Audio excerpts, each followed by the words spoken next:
Mukunda jewellers మొట్టమొదటి factory outlet లో long హారాల పండుగ. ఈ ఆఫర్ నవంబర్ 8 నుండి 16 వరకు.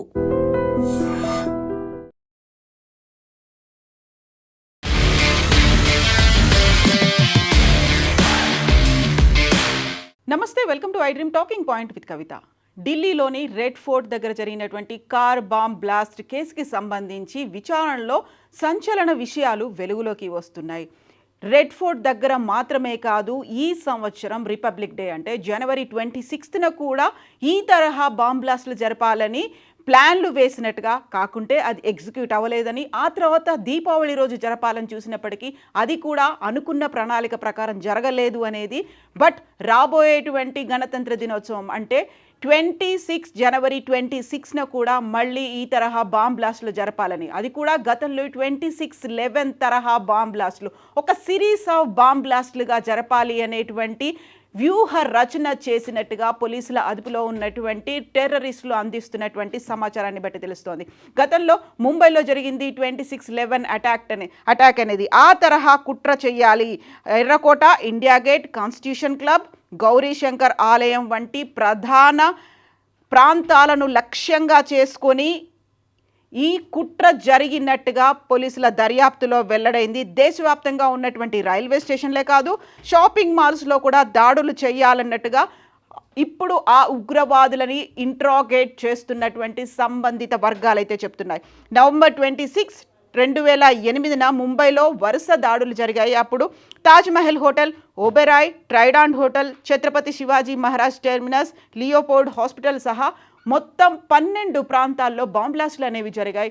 ఆ తరహా బాంబ్ బ్లాస్టులకి ఇప్పుడు అల్ ఫలాహ్ యూనివర్సిటీ నుంచి పట్టుకున్నటువంటి డాక్టర్లు అందించినటువంటి సమాచారాన్ని బట్టి తెలుస్తుంది. గతంలో కేవలం స్లీపర్ సెల్స్గా ఉన్నటువంటి వారిని కాకుండా ఈసారి సరికొత్త తరహా దాడులే లక్ష్యంగా వైట్ కాలర్ టెర్రర్ ఎకోసిస్టమ్ని డెవలప్ చేయడానికి, ఇతరులకు ఎవరికి అనుమానాలు రాకుండా ఉండడానికి డాక్టర్లని సెలెక్ట్ చేసినట్టుగా దర్యాప్తులో వెల్లడైంది. ఇప్పుడు దేశవ్యాప్తంగా, అందులోనూ ఢిల్లీలో ఇలాంటి కుట్రలు చేయాలి, ఇలాంటి దాడులకు పాల్పడాలి అనేటువంటి కుట్ర కూడా జరిగింది. జనవరి నుంచే ఢిల్లీ దాడులకు కుట్ర జరుగుతున్నట్టుగా ఇప్పుడు దర్యాప్తులో వెల్లడైంది. పాకిస్తాన్ ఉగ్ర సంస్థ జైషే మహమ్మద్తో సంబంధాలు ఉన్నటువంటి ఉగ్రవాదుల మాడ్యూల్ని నెలల తరబడి రెక్కి నిర్వహించారు. దానికి సంబంధించి దాడులకి ప్రణాళికలు కూడా జరుగుతున్నాయి. ఢిల్లీతో పాటుగా గురుగ్రామ్, ఫరీదాబాద్లో హై ప్రొఫైల్ ప్రాంతాలను కూడా లక్ష్యంగా చేసుకొని ఏకంగా 200 శక్తివంతమైనటువంటి ఇంప్రూవైజ్డ్ ఎక్స్ప్లోజివ్ డివైజెస్ ఐఈడీలను వాటిని సిద్ధం చేసుకోవడానికే పెద్ద మొత్తంలో అమ్మోనియం నైట్రేట్ను కూడా ఇప్పుడు సేకరించే పనిలో పడ్డారు. అందులో భాగంగానే ఫరీదాబాద్లో 2900 కేజీల పేలుడు పదార్థాలని, మందు బాంబ్ బ్లాస్ట్లకు ఉపయోగించేటువంటి సామాగ్రిని కూడా పట్టుకున్నారు. ఉగ్రవాదులు మతపరమైన ఉద్రిక్తతల్ని రెచ్చగొట్టడానికి కూడా కుట్ర పన్నినట్టుగా, అందులో భాగంగానే ఆముదం గింజల నుంచి రెసిన్ని తయారు చేసి అది టెంపుల్స్లో కావచ్చు, లేకుంటే చెరువుల్లో, లేకపోతే వాటర్ ట్యాంకుల్లో కలపాలి. దానివల్ల మతపరమైనటువంటి ఉద్రిక్తతలు కూడా చెలరేగుతాయి అనేటువంటి వ్యూహ రచన చేశారు, కుట్ర పన్నారు అనేది ఇప్పుడు దర్యాప్తుల్లో తేలింది. జమ్మూ కాశ్మీర్లోని పుల్వామా, పోషియాన్, అనంతనాగ్లకు చెందినటువంటి కొంతమంది డాక్టర్లు, ఒకవేళ డాక్టర్లను కనుక సెలెక్ట్ చేసుకున్నట్టయితే వారి మీద పెద్దగా అనుమానాలు ఉండవు. అందులో వైట్ కాలర్ జాబ్స్ కాబట్టి చాలా అనుకున్నదంతా స్మూత్గా చేసేస్తారు అనేటువంటి లక్ష్యంతోనే డాక్టర్లను ఎన్నుకున్నట్టుగా, వారి ఉద్యోగాల కారణంగా ఎవరికి అనుమానం రాకుండా ఉంటుందని డాక్టర్లను సెలెక్ట్ చేసుకున్నారు. దీంతో ఫరీదాబాద్ స్థావరంగా ఉగ్రవాదులు తెరతీశారు. వైద్యులు కావడంతో అనుమానం రాకూడదు అనే దాంట్లో రూమ్లను అద్దెకు తీసుకున్నారు. వాళ్ళకైతే రూమ్లు రెంట్కి చాలా ఈజీగా దొరుకుతాయి అనే ఉద్దేశంతో వారు రూమ్లకి అద్దెకు తీసుకున్నారు. మీకు గుర్తుండే ఉంటుంది, ఒక డాక్టర్ 2 రూమ్ల గదిని అద్దెకు తీసుకున్నాడు. అందులోనే 2900 కేజీల అమ్మోనియం నైట్రేట్తో పాటుగా ఇతర పేలుడు పదార్థాలకు ఉపయోగించేటువంటి సామాగ్రిని పట్టుకున్నారు. అదే ఇప్పుడు కీలకంగా మారింది. 26/11 తరహా బాంబ్ బ్లాస్ట్లు అనేవి ఢిల్లీ కేంద్రంగా, అలాగే ఎక్కడైతే రద్దీ ప్రాంతాలు ఉన్నాయో అక్కడ జరపాలి అనే ఉద్దేశంతో అవి మొదలయ్యాయి. తీగలాగితే డొంక కదిలినట్టుగా శ్రీనగర్లో ఉన్నటువంటి ఒక పోస్టర్ని అంటించడము అనేది ఇప్పుడు 5 డాక్టర్లు ఆ నెక్సెస్లో ఉన్నట్టుగా దర్యాప్తు సంస్థలు అయితే బయటపెట్టాయి.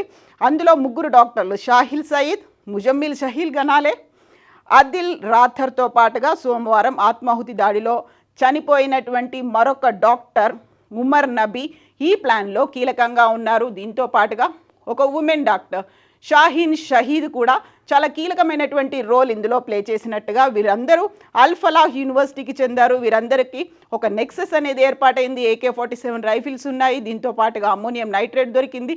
కిలోల కొద్దీ ఆముదం నిల్వలు కూడా వాళ్ళ దగ్గర దొరికాయి. ఢిల్లీలోని రెడ్ ఫోర్ట్ దగ్గర I-20 కారులో ఉన్నటువంటి పేలుడు పదార్థాలతో ఉమర్ నబీ అక్కడ పారిపోయే ప్రయత్నం చేశాడా, లేకుంటే తనని తాను స్వచ్ఛందంగా కాల్చుకునే ప్రయత్నం చేశాడా, లేకుంటే ఆత్మాహుతి దాడికి తెగపడ్డాడా అనేది ఇప్పటికే ఐడెంటిఫై చేసే పనిలో ఉన్నారు. అయితే దీపావళి ముందు రోజు కూడా అత్యంత రద్దీగా ఉండేటువంటి ప్రాంతాల్లో ఈ తరహా దాడులు చెయ్యాలి అనేటువంటి ఉద్దేశం అనేది కనిపించింది. బట్ అప్పుడు దాన్ని ఎగ్జిక్యూట్ చేయలేకపోయారు అనేటువంటి మాటని ఇప్పుడైతే పోలీసులు ఐడెంటిఫై చేస్తున్నారు. దీంతో పాటుగా అతి కీలకమైనటువంటి సమాచారాన్ని కూడా వారి దగ్గర నుంచి ప్రొక్యూర్ చేశారు. దేశంలోనే భారీ కుట్రను చెయ్యాలి అనేటువంటి మాటని దీనికి పాక్ ISI అనేది ఉంది, దాన్ని ఆట కట్టించే ప్రయత్నం చేశారు. ఆదివారం అహ్మదాబాద్లో పాకిస్తాన్ గూఢాచార సంస్థ ISIతో సంబంధాలున్న 3 ఉగ్రవాదుల్ని అరెస్ట్ చేశామని, ఓవరాల్గా ఇప్పటికైతే ఢిల్లీలో జరిగినటువంటి బాంబ్ బ్లాస్ట్కి సంబంధించి మొత్తంగా 12 మందిని అరెస్ట్ చేసినట్టుగా అఫీషియల్గా అందుతున్నటువంటి సమాచారం. ఆయుధాలు సరఫరా చేస్తున్నారు. దీంతో పాటుగా అక్రమంగా డ్రోన్ల ద్వారా కూడా డ్రగ్స్ కూడా సరఫరా అవుతున్నాయి అనేటువంటి సమాచారాన్ని సేకరించారు. ఉగ్రవాదులు ఆయుధాలని మార్పిడి చేసేందుకు గుజరాత్కు కూడా వస్తున్నారు. గుజరాత్ కేంద్రంగా దేశంలోని పలు ప్రాంతాల్లో ఆయుధాలని సరఫరా చేసేందుకు కూడా వీరు ఒక కుట్ర పన్నినట్టుగా ఇప్పుడు దర్యాప్తు సంస్థల విచారణలో వెల్లడైంది. ఇక ఈ ఏడాది ప్రారంభంలో గుజరాత్లోని ATS ఉగ్ర సంస్థ అల్ ఖైదాకు చెందిన 5 సభ్యులని అరెస్ట్ చేసింది. వారిలో ఒకరు బెంగళూరుకు చెందినటువంటి మహిళ అయితే పాకిస్తాన్ హ్యాండళ్లతో సంబంధాలు ఉన్నటువంటి ఆన్లైన్ టెర్రర్ మాడ్యూల్ను కూడా వీళ్ళు సిద్ధం చేసినట్టుగా తెలుస్తోంది. దీంతో పాటుగా ఇప్పటికీ ఉన్నటువంటి ఈ నెక్సెస్ అనేది దీన్నైతే బయటపెట్టారు. సో కారు పేలుడికి సంబంధించి ఇప్పుడు అత్యంత కీలకమైనటువంటి వాటిని ఐడెంటిఫై చేసే పనిలో పడింది దర్యాప్తు సంస్థ. అయితే అది ఆత్మాహుతి దాడియేనా కాదా అనే దాంతో పాటుగా అందులో కారులో ఎంతమంది ఉన్నారు, ఉమర్ నబీతో పాటుగా ఇంకొక 2 ఉన్నారనేటువంటి ప్రచారం జరిగినప్పటికీ కేవలం ఉమర్ నబీ మాత్రమే కారులో ఉన్నాడు అనేది, అండ్ బాంబుల్ని తయారు చేయడం పూర్తిగా అమ్మోనియం నైట్రేట్ కావచ్చు, ఆల్రెడీ 2 డాక్టర్లను పట్టుకున్నారు కాబట్టి 3వ డాక్టర్ తను కూడా దొరికిపోతాడేమో అనేటువంటి భయం ఉంది. దాంతోపాటుగా పారిపోయే ప్రయత్నం చేశాడు. పూర్తిగా ఆ కారులో అమర్చినటువంటి ఆ పేలుడు పదార్థం అది బాంబా లేకుంటే అమ్మోనియం నైట్రేట్ రాగా ఉందా తెలియదు.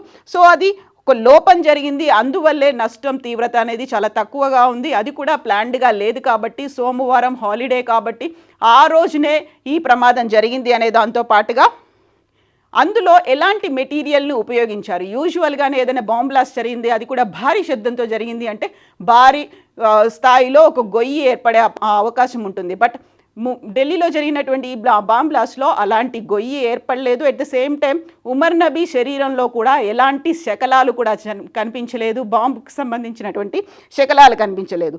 అందువల్ల ఇప్పటిదాకా ఫాలో అవుతూ వచ్చినటువంటి బాంబ్ బ్లాస్ట్కి సంబంధించి ఫాలో అవుతున్నటువంటి పద్ధతిని ఏది ఫాలో అవ్వలేదు అనేటువంటి దాంట్లో ఏం జరిగింది అనేది అయితే ఇప్పటికీ ఐడెంటిఫై చేసే పనిలో దర్యాప్తు సంస్థలు అయితే ఉన్నాయి. కాకపోతే ఒక భారీ కుట్రని మాత్రం ఛేదించారు. బట్ అలర్ట్గా ఉండాల్సినటువంటి అవసరం అయితే ఉంది అనేది ఇప్పుడు వీరి దగ్గర నుంచి దర్యాప్తు సంస్థలకు అందుతున్నటువంటి సమాచారాన్ని బట్టి తెలుస్తోంది. యాక్చువల్గా ISIఏ చేయిస్తోందా, ఆపరేషన్ సింధూర్ తర్వాత ఇలాంటి టెర్రర్ అటాక్స్ అనేవి అవుతాయి అనుకున్నప్పుడు ఇది అందులో భాగమేనా? కేవలం ఢిల్లీ మాత్రమే కాదు, దేశవ్యాప్తంగా ఇలాంటి సంఘటనలు జరగబోతున్నాయి అనుకున్నప్పుడు ప్రతి ఒక్కరూ అప్రమత్తంగా ఉండాల్సినటువంటి అవసరం అయితే ఉంది అనేది ఈ సంఘటన తెలియజెప్తోంది. ఏం జరుగుతోంది, ఎవరు అలర్ట్గా ఉండాలని మీరు భావిస్తున్నారో కామెంట్స్ రూపంలో తెలియజేయండి.